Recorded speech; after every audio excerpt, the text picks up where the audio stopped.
Hello friends, कैसे हैं आप सभी। स्वागत करते हैं आपके अपने यूट्यूब चैनल पर।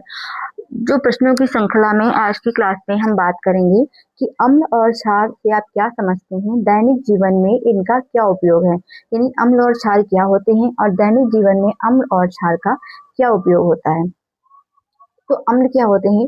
अम्ल वे पदार्थ होते हैं जिनका स्वाद खट्टा होता है और ये जलीय विलयन में कैसा आयन देते हैं? हाइड्रोजन आयन देते हैं, H+ आयन देते हैं। और हम क्या कह सकते हैं? जिनका पीएच मान 7 से कम होता है वो अम्ल कहलाते हैं।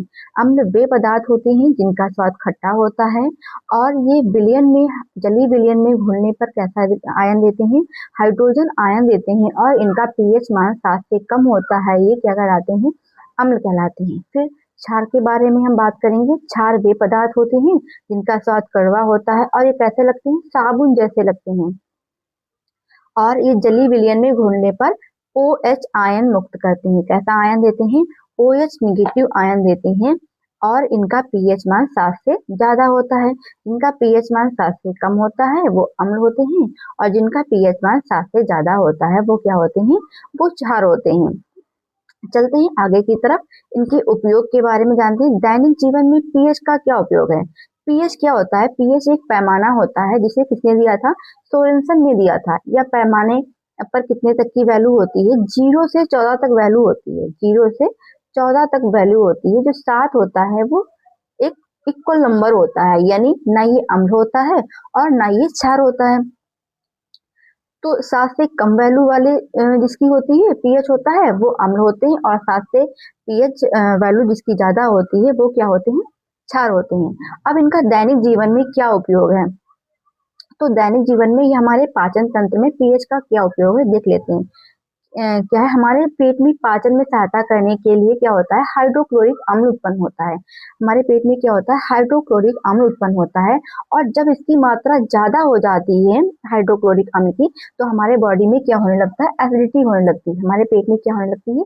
एसिडिटी होने लगती है, जिसको कम करने के लिए हम एंटा एसिड क्या होता है? मिल्क ऑफ मैग्नीशिया होता है। क्या होता है? एंटा एसिड होता है मिल्क ऑफ मैग्नीशिया, जिसे हम क्या कह सकते हैं? MgOH की होल टॉर्च। क्या होता है? MgOH की होल टॉर्च। इसे मिल्क ऑफ मैग्नीशिया कहते हैं। ये एंटा एसिड होता है। ये क्या करता है? जो एक्स्ट्रा एसिड हमारे पेट में बन रहा था उसको कम करता है। कम करता है क्योंकि ये होता क्या है? ये क्षार होता है। जो मिल्क ऑफ मैग्नीशिया होता है वो क्या होता है? वो क्षार होता है और हमारी बॉडी में जो एक्स्ट्रा अम्ल बन रहा था, एक्स्ट्रा एसिड जो बन रहा था, उसको क्या कर देता है? ये निष्क्रिय कर देता है। फिर आगे क्या हम पढ़ते हैं? दूसरा उपयोग क्या है हमारी बॉडी में पीएच का? तो दूसरा हम देख लेते हैं। इसमें क्या होता है? रासायनिक युद्ध के माध्यम से जंतुओं और पौधों द्वारा आत्मरक्षा। आपने देखा होगा जब मधुमक्खी हो गई, चींटी हो गई, ततैया हो गई और ये सभी जो होते हैं, ये क्या करते हैं? अपनी सुरक्षा के लिए, यानी जब हम इनको कोई हार्म पहुंचाते हैं, नुकसान पहुंचाते हैं, तो अपनी ये क्या करते हैं? अपनी खुद को सुरक्षित करने के लिए क्या करते हैं? ये काटते हैं। तो जो काटते हैं, जो डंक इनका होता है उनमें क्या होता है? फॉर्मिक अम्ल होता है। उसमें भी क्या होता है? एसिड होता है। फिर जब काटते हैं तो दर्द होता है। फिर उस दर्द को कम करने के लिए क्या यूज किया जाता है? बेकिंग सोडा यूज किया जाता है, जो कि क्या होता है? क्षार होता है। क्या होता है? क्षार होता है। और अम्ल, जब मधुमक्खी ने काटा वो क्या था? अम्ल था। और उस पर क्षार लगा देते हैं तो उसका प्रभाव क्या हो जाता है? अम्ल का प्रभाव क्या हो जाता है? निष्क्रिय हो जाता है। पहला हमने क्या पढ़ा था? हमारे पाचन तंत्र में पीएच का महत्व, और दूसरा महत्व क्या है? अम्ल और क्षार का रासायनिक युद्ध में, यानी जंतु और पौधे अपनी आत्मरक्षा के लिए अम्ल निकालते हैं। ठीक है, फिर आगे चलते हैं। आगे हम पढ़ लेते हैं दांतों की सड़न में। दांतों की सड़न में कैसे? जब हमारे दांतों का पीएच मान 5.5 से कम हो जाता है तो हमारे दांतों में क्या होता है? सड़न लग जाती है। फिर इसके लिए हम क्या यूज करते हैं? इसको सही करने के लिए टूथपेस्ट का यूज करते हैं। वह क्या होता है? वह क्षार होता है और वह एसिड को क्या कर देता है? निष्क्रिय कर देता है। फिर खेतों खेती और मृदा में, यानी जो मृदा की अम्लता की जांच करने के लिए हम किसका यूज करते हैं? पीएच का यूज करते हैं। कैसे करते हैं? अगर मृदा में अम्ल की मात्रा ज्यादा होती है तो वह फसल, उसमें फसल अच्छे तरीके से नहीं हो पाती है। तो उसके लिए क्या मिलाया जाता है? उसमें चूना का यूज किया जाता है। क्या किया जाता है? चूने का यूज किया जाता है।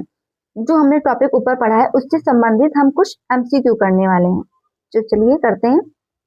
पहला क्वेश्चन है, शुद्ध जल का पीएच मान कितना होता है? कितना होता है शुद्ध जल का पीएच मान? शुद्ध जल का जो पीएच मान होता है वह 7 होता है। कितना होता है? 7 होता है। हमारा राइट आंसर क्या हो जाएगा? 7 हो जाएगा। देखिए, अम्ल और क्षार, जो अम्ल होते हैं और क्षार होते हैं, जब जब ये आपस में रिएक्शन करते हैं तो ये क्या बनाते हैं? लवण बनाते हैं और जल बनाते हैं। क्या बनाते हैं? लवण बनाते हैं और जल बनाते हैं। अम्ल क्षार जो आपस में मिलते हैं तो ये क्या बनाते हैं? लवण बनाते हैं और जल बनाते हैं। लवण का पीएच मान और जल का पीएच मान कितना होता है? 7 होता है। फिर चलते हैं आगे क्वेश्चन की तरफ। अम्लीय वर्षा के जल का पीएच मान कितना होता है? जो अम्लीय वर्षा होती है उसके जल का पीएच मान कितना होता है? 5.6 से कम होता है। कितना होता है? 5.6 से कम होता है।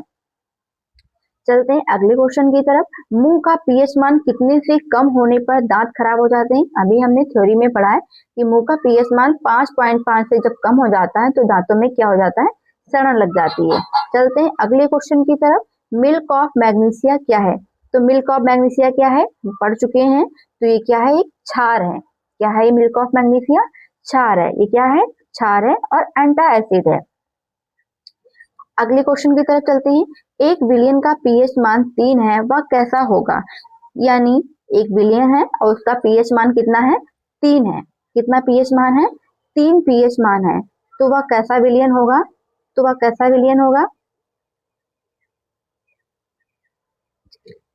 पीएच मान 3 है। ए यहाँ 0 हो गया, 1 2 3। ये कैसा हो गया? तो ये अम्ल हो गया। कैसा विलयन हो गया? ये अम्लीय विलयन हो गया। इधर जाएंगे तो ये क्षार होगा और इधर आएंगे तो ये क्या होगा? अम्ल होगा। अब जिसकी पीएच मान कितना है? 3 है, तो वह कैसा विलयन होगा? तो वह अम्लीय विलयन होगा। कैसा विलयन होगा? वह अम्लीय विलयन होगा। कैसा विलयन होगा? अम्लीय विलयन होगा। ठीक, अम्लीय विलयन होगा। आज की वीडियो में इतना ही पढ़ते हैं। मिलते हैं अगली वीडियो में। तब तक के लिए जय हिंद, जय भारत। और आपको अगर यह वीडियो अच्छी लगती हो, क्लास अच्छी लगती हो, तो कृपया आप हमारे चैनल को लाइक, सब्सक्राइब तथा वीडियो को शेयर जरूर कीजिएगा। धन्यवाद।